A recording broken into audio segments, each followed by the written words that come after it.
उद्धव ठाकरे, शरद पवार और सोनिया गांधी तीनों की मिलीजुली ताकत भी महाराष्ट्र में बीजेपी का रास्ता रोकने में विफल रही और राज्य के पंचायत चुनावों में बीजेपी ने अपना परचम लहरा दिया।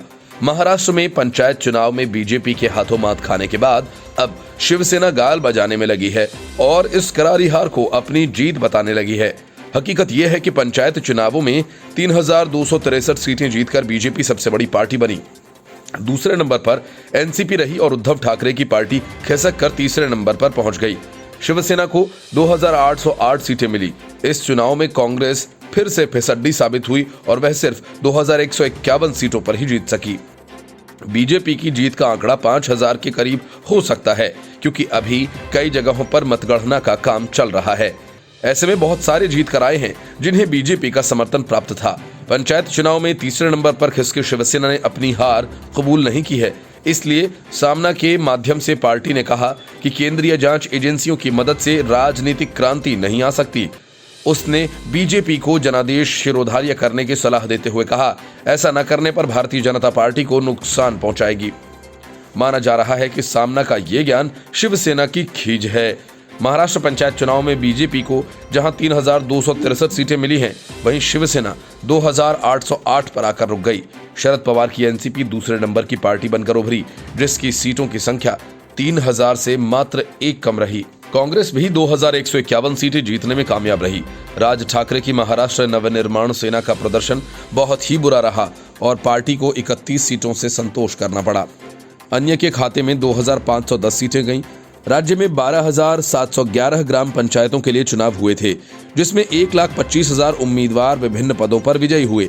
इन चुनावों को पार्टी के सिंबल पर नहीं लड़ा जाता, लेकिन राजनीतिक पार्टियां अपने पैनल चुनावी मैदान में उतारती हैं या फिर उम्मीदवारी पर निर्णय को स्थानीय नेताओं के हवाले कर दिया जाता है। जहां एमवीए जीत का दावा कर रही है, बीजेपी और मजबूत होकर उभरने और सबसे बड़ी पार्टी होने का दंभ भर रही है। हालांकि अभी भी इन आंकड़ों में कुछ बदलाव आ सकते हैं, क्योंकि पार्टियों ने अलग अलग आंकड़े तो दिए हैं, साथ ही कुछ सीटों के लिए मतगणना अभी भी जारी है। अब एक सप्ताह के बाद विभिन्न पंचायत स्तर की समितियों का चुनाव होगा, जिसके लिए चारों पार्टियां जुट गई हैं। शरद पवार ने कहा कि पंचायत स्तर पर भी एमवीए गठबंधन उसी तरह से काम करेगा जैसे मुंबई में सरकार चल रही है। उद्धव ठाकरे का अब तक का पूरा कार्यकाल ही विवादों से भरा रहा है। जहां शुरू में विधायकों को रिजॉर्ट में डालने से सब कुछ शुरू हुआ था, वहीं जून 2020 में सुशांत सिंह राजपूत की मौत के बाद सरकार के खिलाफ असंतोष भड़क गया। कंगना रनौत जैसे आलोचकों के खिलाफ कार्रवाई की गई। बॉलीवुड माफिया को संरक्षण देने का आरोप लगा। अब सीएम के एक बयान के बाद कर्नाटक से राज्य का झगड़ा फिर शुरू हो गया है। पंचायत चुनाव के नतीजों को लेकर शिवसेना के मुखपत्र सामना में भी तंज कसा गया। शिवसेना ने लिखा कि भारतीय जनता पार्टी को अब समझना चाहिए कि राज्य में बीजेपी के साथी ईडी, सीबीआई और आईटी विभाग राजनीतिक जीत नहीं दिला सकते। शिवसेना ने लिखा कि बीजेपी की ओर से लगातार महाविकास अघाड़ी सरकार को बदनाम करने की कोशिश की गई, लेकिन जनता ने एक बार फिर वोट के जरिए अपना रुख साफ कर दिया है। चुनाव के नतीजे आने के बाद हर दल ने अपनी जीत का दावा किया। गठबंधन का कहना है कि महाविकास अघाड़ी के खाते में सबसे अधिक सीटें आई हैं, जबकि बीजेपी नेताओं का कहना है कि उनके सिंबल और समर्थित प्रत्याशियों की जीत सबसे अधिक हुई है। Bureau report, news of India. Sonia Gandhi के इशारों पर फारूक अब्दुल्ला और महबूबा मुफ्ती ने कश्मीर की पार्टियों और कम्युनिस्टों के साथ जो गुपकार गठबंधन बनाया था, उसमें बड़ी फूट पड़ गई है।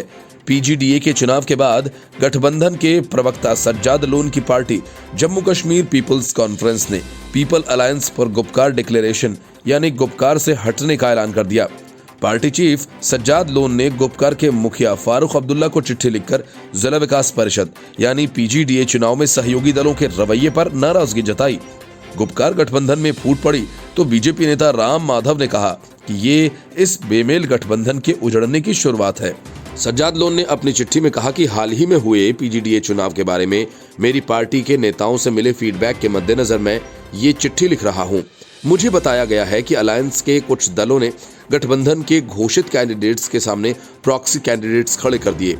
हमने सोमवार को अपनी पार्टी के नेताओं की बैठक में इस पर विस्तार से चर्चा की। सज्जाद लोन ने कहा, गठबंधन का असल मकसद ग्राउंड तक पहुंच ही नहीं सका। एक गंभीर अलायंस और उसके हिस्सों से ज्यादा मायने रखता है, लेकिन इसके हिस्सों के सामने गठबंधन को अहमियत नहीं मिली।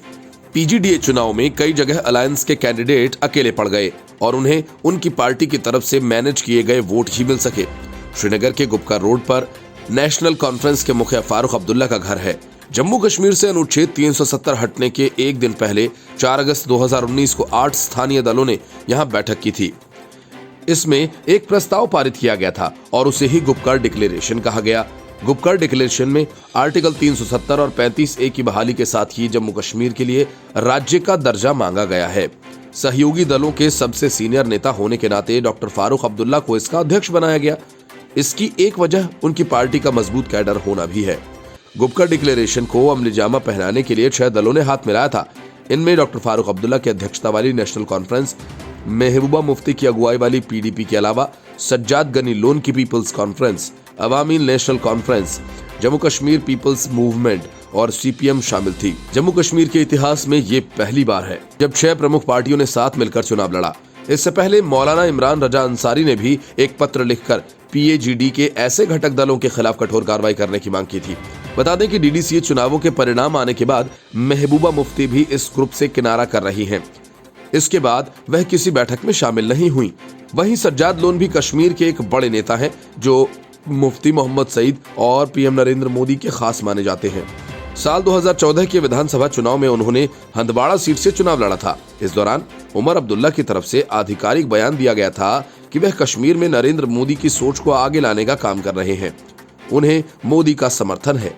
उसके बाद जब सरकार बनी तो उन्हें मुफ्ती का करीबी होने का कारण बीजेपी पीडीपी की सरकार में मंत्री पद भी मिला। मुफ्ती की मौत के बाद जब फिर से सरकार का गठन हुआ तो उन्हें फिर से मंत्री पद दिया गया।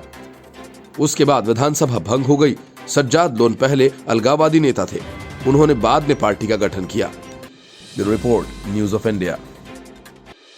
बंगाल में बीजेपी अध्यक्ष जेपी नड्डा के काफिले पर हमला हुआ। बीजेपी महासचिव कैलाश विजयवर्गीय की गाड़ी पर पथराव हुआ। शुवेंदु अधिकारी के रोड शो के दौरान पत्थरबाजी हुई।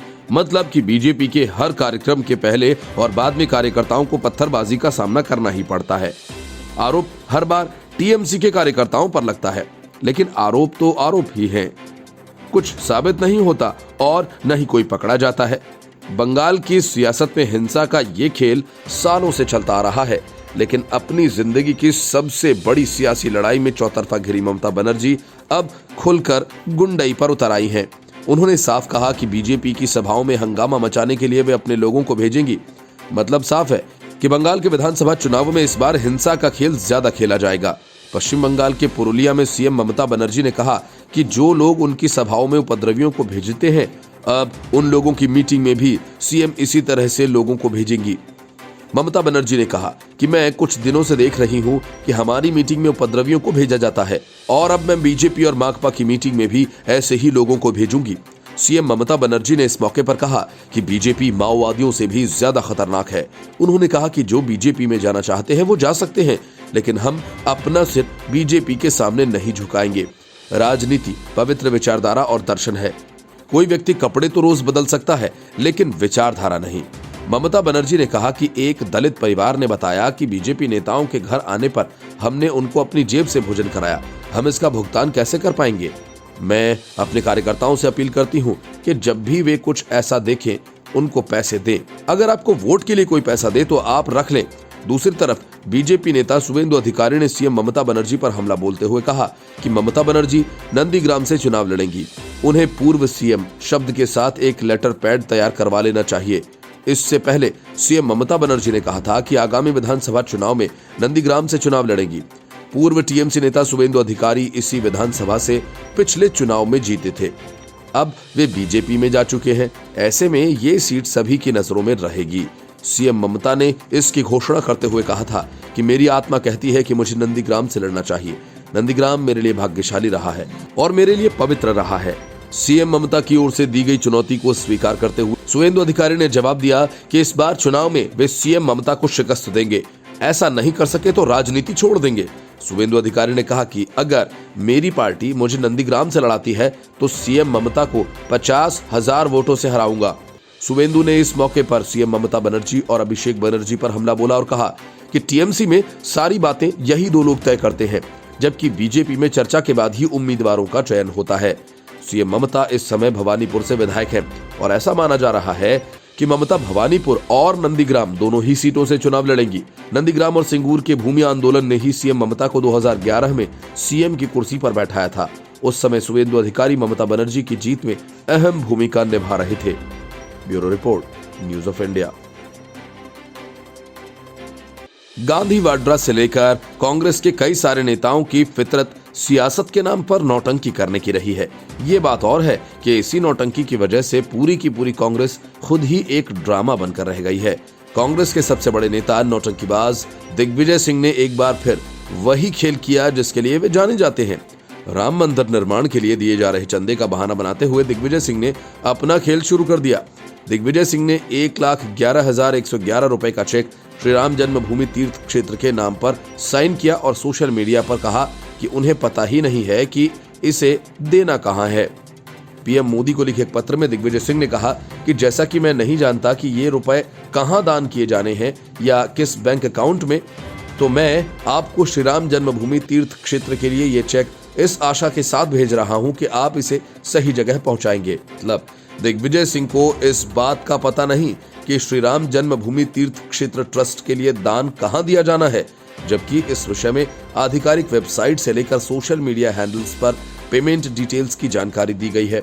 लेकिन सियासी नौटंकी के लिए दिग्विजय सिंह ने इसमें लिखा कि उन्होंने कभी भी राम मंदिर का मुद्दा राजनीतिक हित के लिए नहीं उठाया। उन्होंने आगे कहा चूंकि धर्म निजी आस्था का विषय है जो मन, वचन और कर्म को पवित्र करके आत्म कल्याण के साथ लोक कल्याण का मार्ग प्रशस्त करता है, इसलिए कोई व्यक्ति कितना धार्मिक है उसके द्वारा ये प्रदर्शित करना उसे अहंकार की ओर ले जा सकता है जो आत्म कल्याण तथा लोक कल्याण के मार्ग में बाधा हो सकता है। और इसी कारण मैं अपने धर्म का पालन किस तरह करता हूं इसे बताना हितकारी नहीं समझता। भगवान राम मेरी और मेरे पूर्वजों की आस्था का केंद्र है, इसलिए राम के बिना तो मैं अस्तित्व की कल्पना भी नहीं कर सकता। अपनी भक्ति का प्रदर्शन करते दिग्विजय सिंह कहते हैं, मैंने राम के नाम का प्रयोग कभी राजनीति में नहीं किया और न कभी करूंगा। मैं राम को राष्ट्रवाद से जोड़कर नहीं देखता, क्योंकि महात्मा गांधी ने कहा था धर्म राष्ट्रीयता की परीक्षा नहीं है बल्कि मनुष्य और उसके भगवान के बीच एक व्यक्तिगत मामला है। केंद्रीय नेता भगवान राम का भक्त बनकर बीजेपी पर निशाना साधते हुए जताते हैं कि उनकी पार्टी को भी भगवान राम पर अटूट विश्वास है, लेकिन वे इसे राजनीति में नहीं ले गए। हालांकि यदि इस पूरे घटनाक्रम को देखें तो पता चलता है कि राम मंदिर के नाम पर दिया गया दान चुपचाप भी दिया जा सकता था, मगर दिग्विजय सिंह ने इस दान को पब्लिसिटी स्टंट की तरह इस्तेमाल किया और इसे चर्चा का मुद्दा बना दिया। अगर ऐसा नहीं है तो सोचिए कि पीएम को लिखे एक पत्र को सोशल मीडिया पर शेयर करने का क्या मतलब है। दिग्विजय सिंह उसी कांग्रेस पार्टी के वरिष्ठ नेता है जिसने 2007 में सत्ता में रहते हुए ये कहा था कि भगवान राम के होने का ऐतिहासिक सबूत नहीं मिला। सर्वोच्च न्यायालय में दायर हलफनामे में कांग्रेस द्वारा कहा गया था कि पौराणिक भारतीय साहित्य में वाल्मीकि रामायण और रामचरितमानस महत्वपूर्ण माने जाते हैं, लेकिन इससे इसके पात्रों, घटनाओं और उनके अस्तित्व को लेकर प्रमाण नहीं मिलते। आज राम मंदिर और भगवान राम के प्रति दिखावटी श्रद्धा केवल दिग्विजय सिंह जैसे कांग्रेसियों का पाखंड है।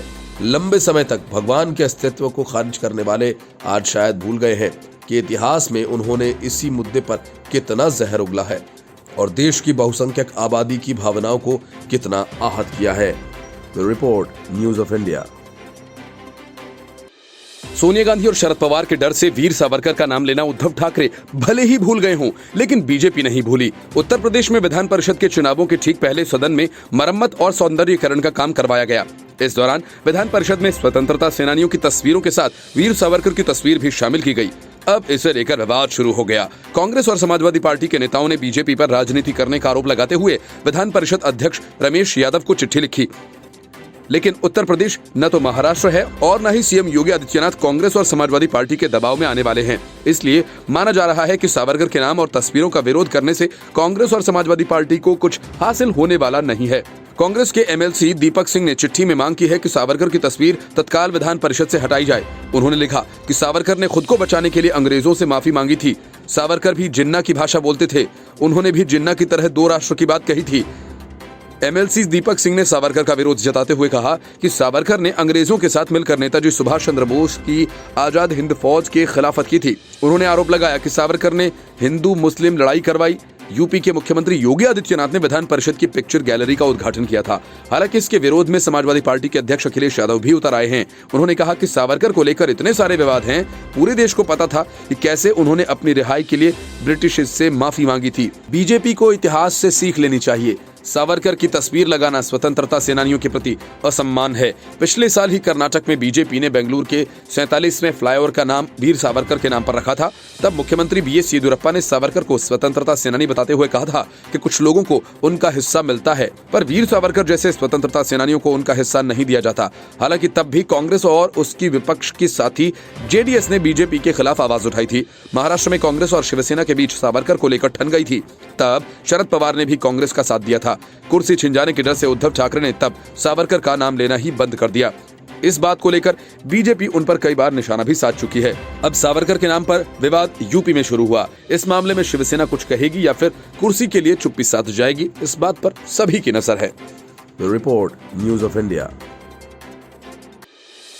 सुप्रीम कोर्ट की एक्सपर्ट कमेटी को लेकर किसान संगठन ही नहीं, कांग्रेस और कम्युनिस्ट नेता भी अपना ज्ञान बांटने में लगे थे और तरह तरह की अफवाहें फैलाने की कोशिश कर रहे थे। इस बात से नाराज सुप्रीम कोर्ट ने किसान संगठनों को दो टूक जवाब दिया। नए कृषि सुधार कानूनों की वापसी को लेकर किसानों का 56 दिन से आंदोलन जारी है। 26 जनवरी को किसानों की प्रस्तावित ट्रैक्टर रैली को लेकर दिल्ली पुलिस की याचिका पर सुप्रीम कोर्ट में सुनवाई के दौरान सुप्रीम कोर्ट की बनाई गई एक्सपर्ट कमेटी पर भी सवाल उठाए गए।